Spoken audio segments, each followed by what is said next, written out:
Bonjour le Togo, bonjour à la F2E. Je m'appelle Diaba Kossi, étudiant en biologie, physiologie animale à l'Université de Lomé.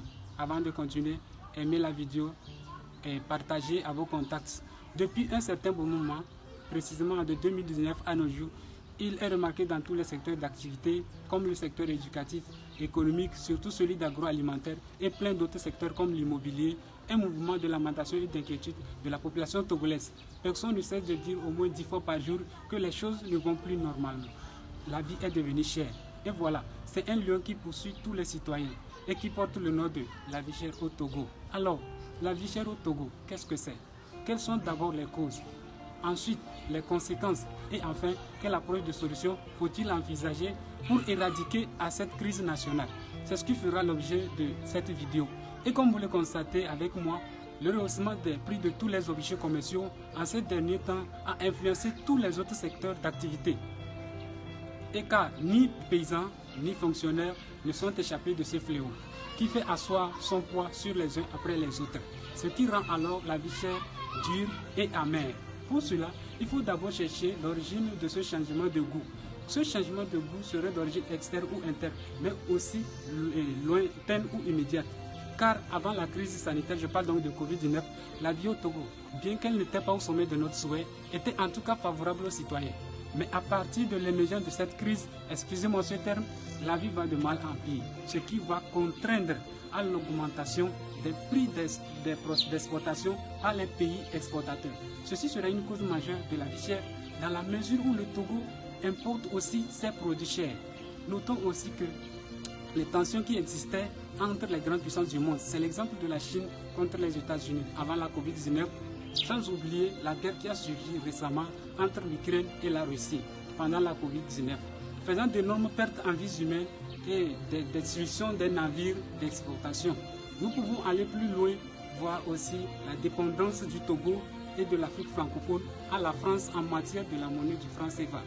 De même, la politique mal directionnée par les politiciens togolais conduit mon pays dans une fosse remplie de fournaises. C'est le cas par exemple des morts, surtout des jeunes valides, des incendies des biens nationaux occasionnés par la politique à la veille des élections de 2020 au Togo. Pourtant, tous ces biens étaient des intérêts collectifs.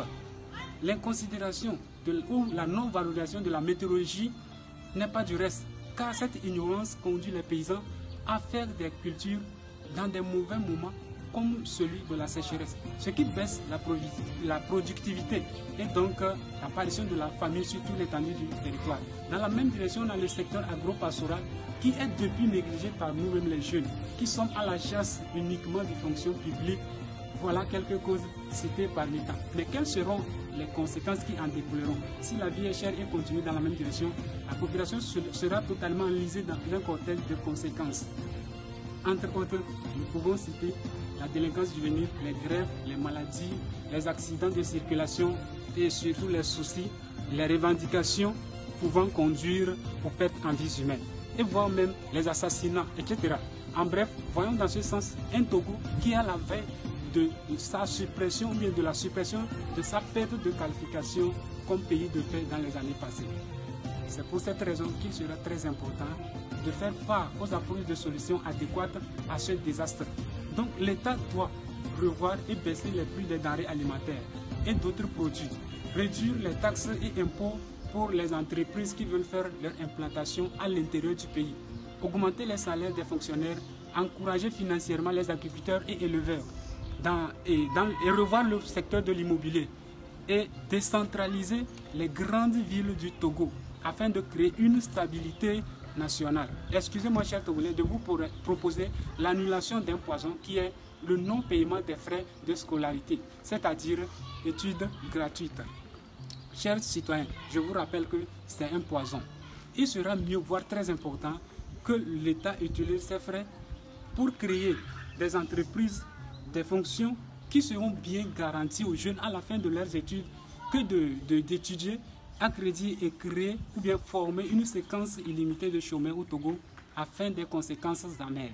Il faut que chaque citoyen togolais vise à créer sa propre entreprise, son propre travail, pour alléger la tâche au gouvernement. En somme, la vie chère étant déjà bien connue, Avec ces conséquences, j'interpelle avec ma voix haute le gouvernement togolais de prendre en compte sans exception les approches de solutions illustrées par tout d'étudiants pour cette 3e édition.